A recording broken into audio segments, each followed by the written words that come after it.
દોસ્તો, મારી કુચુની મોજ ચેનલમાં આપનું સ્વાગત છે। આજના વિડીયોમાં આપણે વાત કરવા જઈ રહ્યા છીએ કે શિલ્પા ભાભી સાથે આજે શું ઘટના બની ગઈ। અચાનક મજાકમાં આ મજાક તો બહુ ભારે પડી ગયો। અચાનક લોહી ઘરના બધા ચિંતિત, તાત્કાલિક હોસ્પિટલ ગયા। શું એમાં રણજીતભાઈનો શું વાંક? દોસ્તો, તમે વિડીયો જોજો, તમને બધી જ માહિતી મળી રહેશે। મારી ચેનલ ઉપર નવા હોય તો ચેનલને ફટાફટ લાઈક શેર અને સબસ્ક્રાઇબ કરી દો।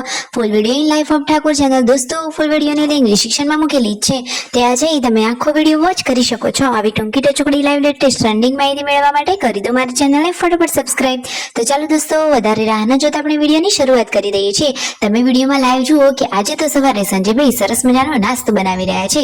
નાસ્તામાં બની રહ્યા છે ગરમા ગરમ ગોટા।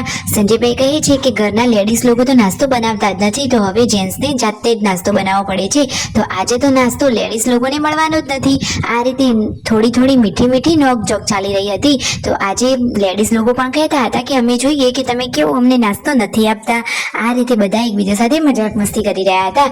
અને દોસ્તો, મજાક મસ્તી કરતા આજે શું ઘટના બની ગઈ તમને ખબર છે? જો સંજયભાઈ સરસ મજાના અહીંયા કઢાઈમાં ગરમા ગરમ ગોટા ઉતારી રહ્યા છે। ડીશ ભરીને ગોટા તૈયાર છે। જોતા જ મોઢામાં પાણી આવી જાય એટલા ટેસ્ટી ગોટા રેડી છે।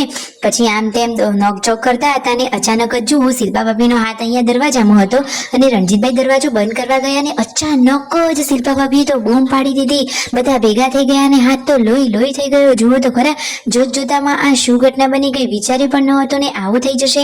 અરે, ગોટા ખાવાના તો એક બાજુ રહ્યા અને લોહી તમે જુઓ તો ખરા, કેટલું બધું અહીંયા લોહી વહી રહ્યું છે। નીચે રૂ રાખ્યું છે છતાં જ ઘણું બધું લોહી વહી રહ્યું છે।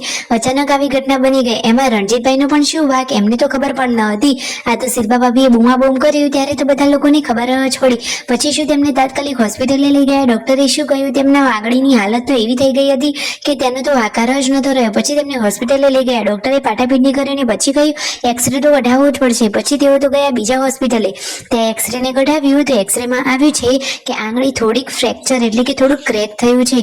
પૂનમ ભાભીની ચિંતા થતી હતી, એ તો ઘરેથી જ ફોન કરીને સમાચાર પૂછી રહ્યા હતા। અને આજે જુઓ, ઘરમાં અચાનક મજાક કરતા આવી ઘટના બની ગઈ। તો દોસ્તો, ક્યારેક મજાક પણ ભારે પડી જાય છે। પછી અહીંયા જુઓ, એક્સરે સોનોગ્રાફી કરવા આપી દીધું છે અને અહીંયા બેઠા છે। હવે ફાઇનલી ડોક્ટર શું ડિસિઝન લેવાનું કહે છે એ આગળ હવે જોઈએ। જો આ રહ્યો તેમનો એક્સરે, આંગળીઓ દેખાઈ રહી છે।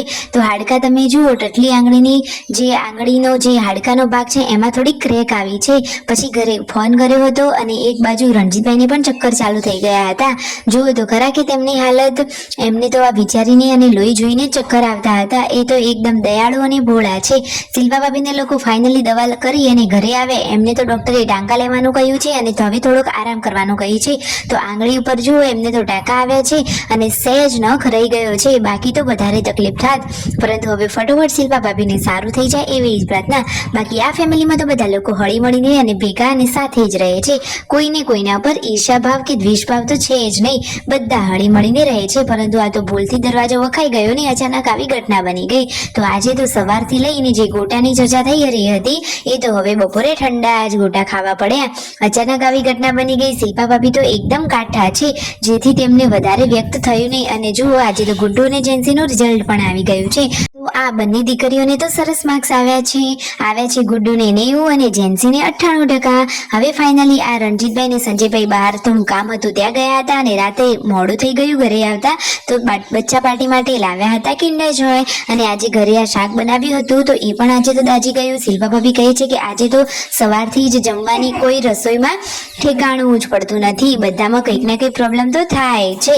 આજનો દિવસ જ ખબર નહીં કેમ એવો ગયો। વિડીયો ગમે હોય તો કરો લાઈક, શેર એન્ડ સબસ્ક્રાઇબ।